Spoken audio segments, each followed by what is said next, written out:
అపోస్తులైనటువంటి పౌలు భక్తుడు తన పిలిపి సంఘ బిడ్డలకు ఈ ఆధ్యాత్మికమైన సంగతిని తెలియజేస్తున్నాడు. ఏమనంటే, ఎల్లప్పుడూ ప్రభునందు ఆనందించుడి.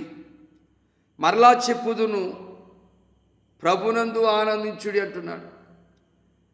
ఈనాడు ఆనందము ప్రజలకు ఎప్పుడు వస్తుందంటే, భూమి మంచి పంట ఇచ్చినప్పుడు భూమిని సేద్యపరుచుతున్న రైతు ఆనందిస్తాడు. కష్టపడి పనిచేస్తున్నప్పుడు వ్యాపారములో లాభం వస్తే ఆనందిస్తాడు. ఉద్యోగం చేస్తున్న వ్యక్తి జీతం వచ్చినప్పుడు ఆనందిస్తాడు.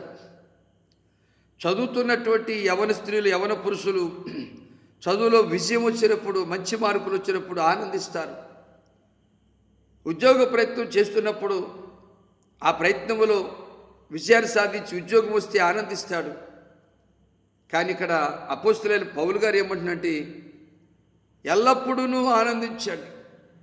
వ్యాధి వచ్చినప్పుడు, శోధన వచ్చినప్పుడు, శ్రమ వచ్చినప్పుడు, బాధ వచ్చినప్పుడు, ఇబ్బంది వచ్చినప్పుడు, బలహీనత వచ్చినప్పుడు ఆనందించండి. ప్రభునందు ఆనందించండి.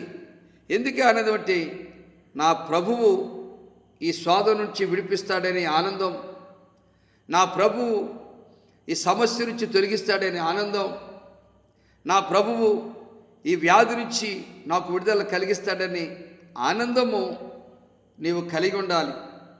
వ్యాధి వచ్చిందని ముసుకేసుకుని కుమిలిపోతూ, నలిగిపోతూ, కృంగిపోతూ, ఏడుస్తూ ఈ వ్యాధి పోదా, ఈ రోగం నన్ను చంపిద్దేమో అని దిగులు పెట్టుకోకూడదు.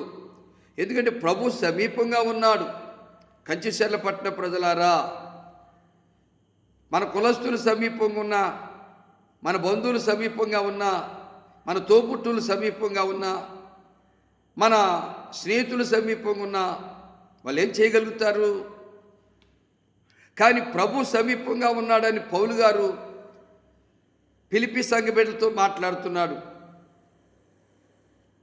ఎవరు మనకు సమీపంగా ఉన్నా వారు అయ్యో పాపం అంటూనే ఉంటారు తప్ప బాధను తొలగించలేరు, శ్రమను తొలగించలేరు, రోగాన్ని తొలగించలేరు. కానీ రోగాన్ని తొలగించే ప్రభు సమీపంగా ఉన్నాడు. సంతోషించండి. దేనిని గురించి చింతపడొద్దు. కొంతమంది శ్రమ రాగానే చింతపడతారు, రోగం రాగానే చింతపడతారు, కష్టం రాగానే చింతపడతారు, బాధ రాగానే చింతపడతారు, సమస్య రాగానే చింతపడతారు. క్రైస్తవ బిడ్డలారా, కంచిశర్ల పట్టణ ప్రజలారా, దైవజనుడిగా తెలియచేస్తున్నాను, చింతపడకుడి. మీ చింతలన్నీ తొలగించే యేసే ఉన్నాడు. మీ బాధలన్నీ తొలగించే యేసే ఉన్నాడు. ఆయన సమీపంగా ఉన్నాడు. యేసుక్రీస్తు నామములో నువ్వు ప్రార్థిస్తే, అనగా నీ విన్నపాలేమిటో, అనగా నీ సమస్య ఏమిటో, నీ ఇబ్బంది ఏమిటో మోకరించి ప్రార్థిస్తే యేసయ్య నీ సమస్యను పరిష్కరించి నీకు సమాధానం ఇస్తాడు. అందుకే ప్రార్థన ద్వారా విజయం కలిగిందని సంతోషించడం కాదు, ప్రార్థన చేశాను ఏ విజయం దొరకలేదని దుఃఖపడటం కాదు. ఎల్లప్పుడూ ప్రభువునందు ఆనందించండి. నేను అనుభవించే శ్రమ ప్రభువు అనుభవించిన శ్రమ కంటే గొప్పది కాదు అని విశ్వసిస్తూ ప్రార్థిస్తూ ఈ సమస్య నుంచి నా ప్రభు నన్ను విడిపిస్తాడని సంతోషములో నీవు ఉండాలి. ఎప్పుడైతే నీ సమస్యను గురించి దేవునికి చెప్పుకుంటావో, దేవునికి మొరపెడతావో,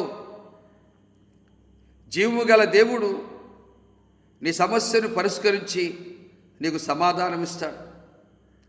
నా ఆధ్యాత్మికమైన జీవితంలో ఇలాంటి సమస్యలు ఎన్నో ఎదురయ్యాయి, ఇలాంటి బాధలు ఎన్నో ఎదురయ్యాయి, ఇలాంటి కరువులు కష్టాలు ఎన్నో ఎదురయ్యాయి. దిగులు పడలేదు కానీ, భీతి చెందలేదు కానీ, విశ్వాసం ఉంచి ఉపవాసం ఉండి ప్రార్థించినప్పుడు, నా సమస్యలన్నీ ప్రభువుకు చెప్పుకుంటున్నప్పుడు ఒక్కొక్క సమస్య నుంచి విడిపించాడు. ఒక్కొక్క ఇబ్బందిని తొలగించి సమృద్ధినిచ్చాడు. ఒక్కొక్క కొరతను తీర్చి అడిగినవన్నీ కూడా ఇస్తూ, ఆదరిస్తూ, బలపరుస్తూ ఆయనకు సాక్షిగా నన్ను నిలబెట్టుకున్నాడు. నా సమస్యను పరిష్కరించిన దేవుడు నీ సమస్యను పరిష్కరించడా? నా కొరతను తీర్చిన దేవుడు నీ కొరతను తీర్చడా? నా మీద అటాక్ అవుతున్నటువంటి వ్యాధులను తొలగించిన దేవుడు నీలో ఉన్న వ్యాధులను తొలగించడా? కానీ ఒక షరతు, మనం విశ్వాసాన్ని కలిగి ఉండాలి. రెండవది, విశ్వాసంతో క్రియారూపమైన మోకరించి ప్రార్థన చేయాలి. కొంతమందికి ప్రార్థన చేస్తారు కానీ విశ్వాసం ఉండదు. అందుకే యేసు ప్రభువులు వారు అన్నారు,